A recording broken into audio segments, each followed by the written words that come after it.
समाजाच्या न्याय हक्कासाठी राजकारण विरहित कोपरगाव तालुका व शहर सकल आंबेडकरी समाजाची बैठक नुकतीच संपन्न होऊन सकल आंबेडकरी समाजाच्या कोपरगाव तालुका व शहर संघटनेच्या शहराध्यक्षपदी नेहमी सामाजिक कार्यात अग्रेसर असणारे समाजाच्या न्याय हक्कासाठी लढणारे प्रकाश दुशिंग यांची अध्यक्षपदी तर उपाध्यक्षपदी माजी नगरसेवक संदीप पगारे यांची निवड करण्यात आली आहे।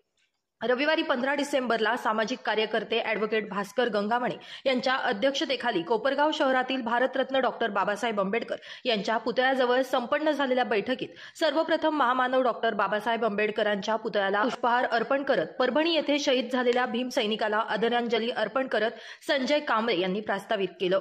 यावेळी नवनिर्वाचित अध्यक्ष प्रकाश दुशिंग यांनी बोलताना कोपरगाव शहरात भव्य अशी धम्म परिषद घेण्याचा मानस असून येणाऱ्या काळात सकल आंबेडकर समाजाला सोबत घेऊन हे कार्य करणार असल्याचं सांगितलं। सुरुवातीला आम्ही काही शाखा ओपन केल्या, आम्ही त्याचे सेक्रेटरी होतो। मागून कोर कमिटीत बदल झाला, सगळा बदल झाला, आता तो काही काढायचं नाहीये। परंतु जे उद्दिष्ट होतं त्याला एक अशी बगल दिली गेली की परत समाजात त्याचा काही हेच राहिला नाही, विश्वासच राहिला नाही। मग आता आम्ही एका पक्षात काम करतो, कुठल्या तरी वळूचिला लागल्याशिवाय कोपरगाव शहरात काहीच नाहीये, कुठलाही समाज असू देतो। पण हे घडत असताना सगळं समाज कार्य करणं हे शक्य नाहीये, म्हणून समाजाची एकजूट असावं म्हणून कांबळे साहेबांनी आम्ही विचार केला तर नेमकं करायचं काय। हे तर काही घडल्याशिवाय राहत नाही।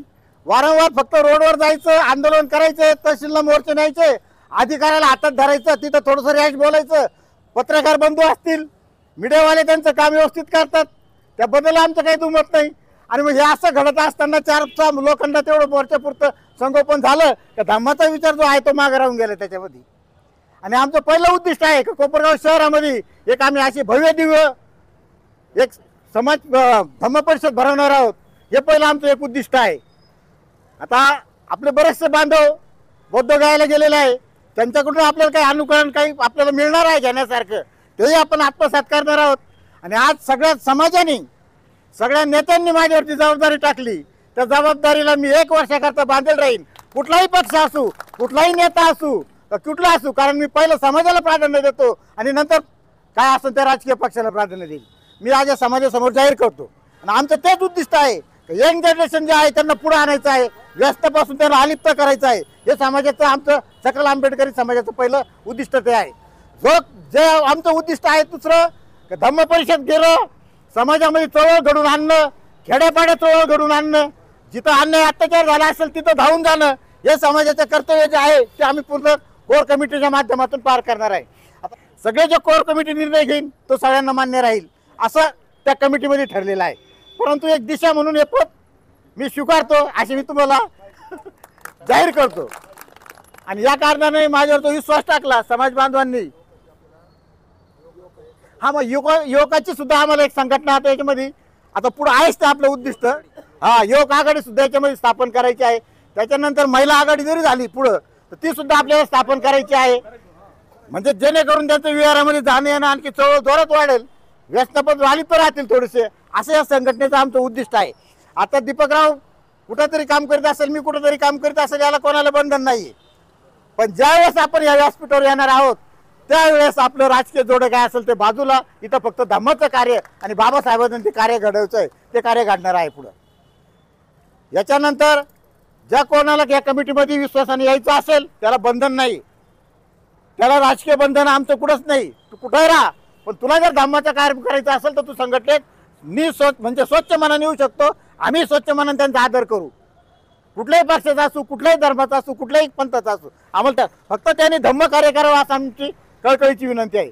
म्हणून सकल आंबेडकरी संघटना स्थापन केली आणि माझ्यावर जो माझ्या कोर कमिटीने विश्वास टाकलाय मी त्यांचे परत एकदा मनापासून आभार मानतो। जय भीम, जय भारत। सकल आंबेडकरी समाजाच्या जी संघटना कोपरगाव तालुका आणि शहर आहे याच्यामध्ये ज्याला यायचं त्यांनी सर्वांनी येऊ शकतात, पदाधिकारी होऊ शकता, कोर कमिटीमध्ये येऊ शकता। परंतु याच्यामध्ये एकच जाचा काट राहील की ज्याला यायचं तनमन धनाने मोकळ्या मनाने या ठिकाणी प्रवेश करायचा।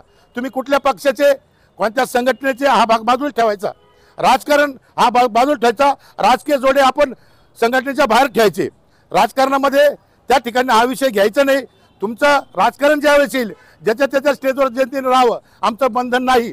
परंतु सामाजिक संघटना आहे, सामाजिक संघटनेच्या दृष्टिकोनातून आपल्याला एक संघ याच्याकरता राहायचं आहे की मध्यंतरीच्या काळामध्ये त्या ठिकाणी भीमा कोरेगाव घडलं, आता परभणी घडली, उद्या महाराष्ट्रात कुठेही घडू शकतं. मग आपण करतो काय? राजकीय नेते मंडळी सगळेच आहे, परंतु समाजावर अत्याचार होतो त्यावेळेस मग राजकीय नेते मंडळी कधी येतील, आपले नेते कधी येतील ही वाट न पाहता आपण सकल आंबेडकरी समाजाच्या वतीनं जागरूक राहण्यासाठी ही आपण या ठिकाणी कमिटी केलेली आहे. यावेळी रमेश गवळी, बौद्धाचार्य प्रल्हाद जमदडे, दादासाहेब साबळे, मधुकर कोपरे, गुरुजी, दीपक गायकवाड, अशोक शिंदे, रावसाहेब साठे, दिनकर खरे आदी मान्यवरांच्या उपस्थितीत कोपरगाव तालुका व शहर सकल आंबेडकर समाजाच्या कार्यकारिणीच्या अध्यक्षपदी शरद खरात, सचिवपदी अनिल रणवरे व नितीन बनसोडे, संघटकपदी संजय कांबळे, प्रसिद्धी प्रमुखपदी रवींद्र साबळे, अनिल बनसोडे, तर कोअर कमिटी सदस्यपदी दीपक गायकवाड, युवराज दुशिंग, दिनेश कांबळे, प्रफुल्ल शिंगाडे, मनोज शिंदे, बाबासाहेब कोपरे, संतोष कोपरे, राजेंद्र पगारे, देवराम पगारे, रावसाहेब साठे, संतोष शेजवर, राकेश वाघ, साईनाथ जाधव, देविदास गायकवाड आदींची निवड करण्यात आली. या प्रसंगी बैठकीचे अध्यक्ष ॲडव्होकेट भास्कर गंगावणे, दीपक गायकवाड, शरद खरात, अनिल रणवरे, रमेश गवळी, मधुकर कोपरे आदी मान्यवरांनी संघटनेच्या स्थापनेचा उद्देश सांगत सर्व नवनिर्वाचित कार्यकारिणीचं अभिनंदन केलं.